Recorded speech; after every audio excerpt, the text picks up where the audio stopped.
BRICKHEADZ. They don't have the best reputation, and they're often compared to collectibles like Funko Pops. Which, fair. I completely see the resemblance. The thing about them for me, though, is that the very nature of LEGO saves them. It allows you to take a relatively simple base form and morph it into whatever you want. With Funko Pops, you have to wait for them to design a figure and then sell it to you, where you'll then leave it to rot away in a box for eternity. If I want a character in the BRICKHEADZ style, I can make it right now. As a matter of fact, I have done so several times over. Let me tell you about my most recent one, Sailor Moon.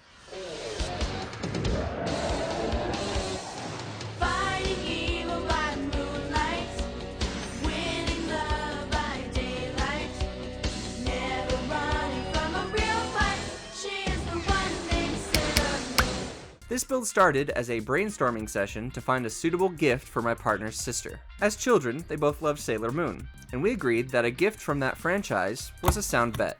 And since I've been on a bit of a run designing MOCs, I figured I'd try my hand at making a Sailor Moon BRICKHEADZ. For the uninitiated, MOC stands for My Own Creations. It's the LEGO fan term for custom designed LEGO sets. I've made several before, but most of them are from my own imagination. Very few have had to resemble a well-known property. Luckily, my partner sent me a bunch of reference images, and I got to work designing. And of course, the very first hurdle was color. If you look at this sourced image, the Sailor Scout outfit isn't purely red and blue. The blue matches pretty well to LEGO's basic blue, but the red is more of a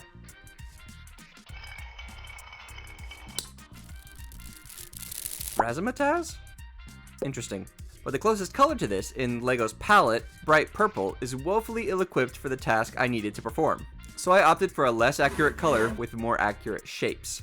If I were a set designer working at the LEGO group, maybe I could pull a leg or two in order to have a few more pieces produced in bright purple, but for now, we work with what we've got. With the colors decided, I had to figure out how I wanted to do the bows. They're an iconic part of the outfit, playing a part in the transformation and everything. So I had an important choice to make. Do I create my own sticker sheet specifically for this model, or do I try to create them out of brick? I've been dabbling in vector art, but I didn't feel up to snuff just yet to pull off a convincing bow, so instead I attempted to make them out of bricks, and left vector art as a backup option. I think the front and back bows both capture the essence of the look well, while not bulking up the model too much in the process. Most of the build was smooth sailing, just sticking to the BRICKHEADZ formula and doing my best to color match. The only other hard part was the hair. Specifically, it was the pigtails, the buns, and the front bangs and tiara combo. Let's start with the tiara. This was tough because getting that point while still having a semblance of bangs took a while. I knew I wanted to use the corner piece diagonally, but I wasn't sure if I could actually fit anything on these studs with that corner piece in place. Luckily enough, these curved 1x1 tiles have an opening where the stud is, so there's no part of it actually touching the corner piece. Next, I had the pigtails to worry about. They are extremely long in the official art, going down to her knees. In order to emulate this while keeping the flowing nature, I used a bunch of these curved pieces. The BRICKHEADZ sets exaggerate proportions, with the heads basically twice the size of the body, so I purposely went longer than her body.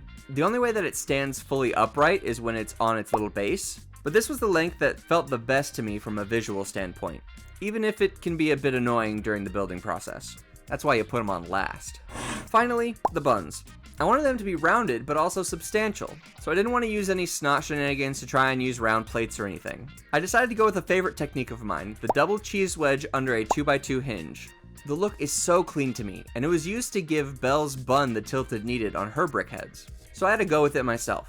I used white on this piece because there is no yellow 2x2 hinge piece, and my partner mentioned that at some point she did have white accessories in her hair, so it wasn't that far off from the lore.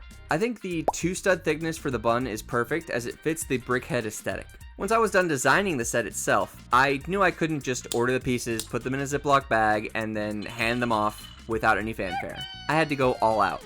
Of course I had to make an instruction booklet, which was easy enough to do with the built-in instruction maker in Studio, but I also wanted to use my background in graphic design to create a box to put it in, so that they can get the full experience of opening and building a set. The instructions were pretty simple to create, despite there being bugs every so often. At one point, every piece in the identifier had a yellow cheese wedge on top. I thought about leaving it in due to how funny I found it, but I decided against it since it obfuscated what several pieces actually were. I also could never quite get the arrows to show up correctly, so I decided to forego most of them, except step 11, where I couldn't get it to go away. Anyway, I went with a light pink background and razzmatazz border color to be true to the source material, and simple as that, I had my instruction manual. Then I began gathering info. I found the dimensions of the average BRICKHEADZ box, 9.1 centimeters by 12.2 centimeters by 7.8 centimeters, and set up a rough template for the different faces.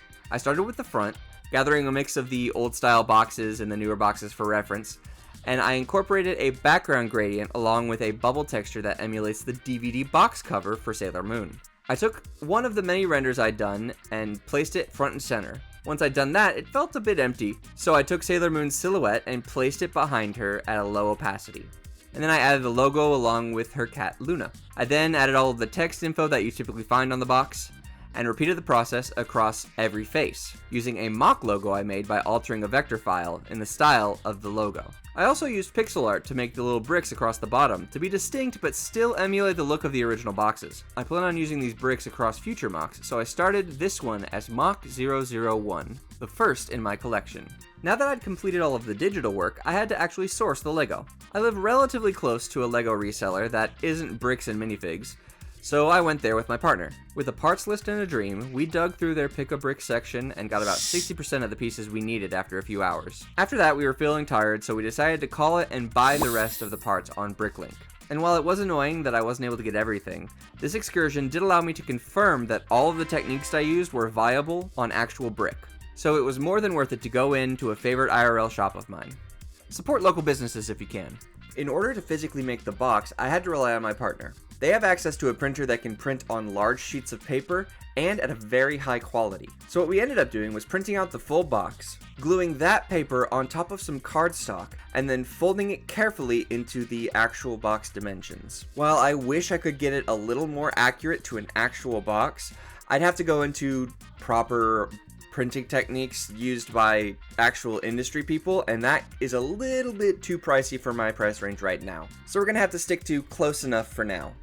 Maybe one day I'll be able to print out some immaculate, perfect representation of a Lego box. Lastly, I just had to wait for the pieces to come in, so I could finish the set and package it. During the meantime, I worked on making the mock page on Rebrickable. If you'd like to get the instructions and the full box image for yourself, you can get them for $1.25 over there. The $1 goes to me and the 25 cents is for all the fees. And if you don't want to buy it, I totally understand. Not all of my MOCs are going to be premium. A lot of them are going to be free. But since I put a lot of work into this one, I felt it was appropriate. Anyways, thank you so much for coming to my first long-form video on this channel. I plan on making a ton more. I've been making content on and off for a long time, and I have another channel where I go by default called The Default Streamer. I do streaming and things of that nature. But I wanted to make this channel because I've had a passion for making this kind of thing for a long time, and I hope to see you come back. My name is Default, and you've been watching Click Studio Builds.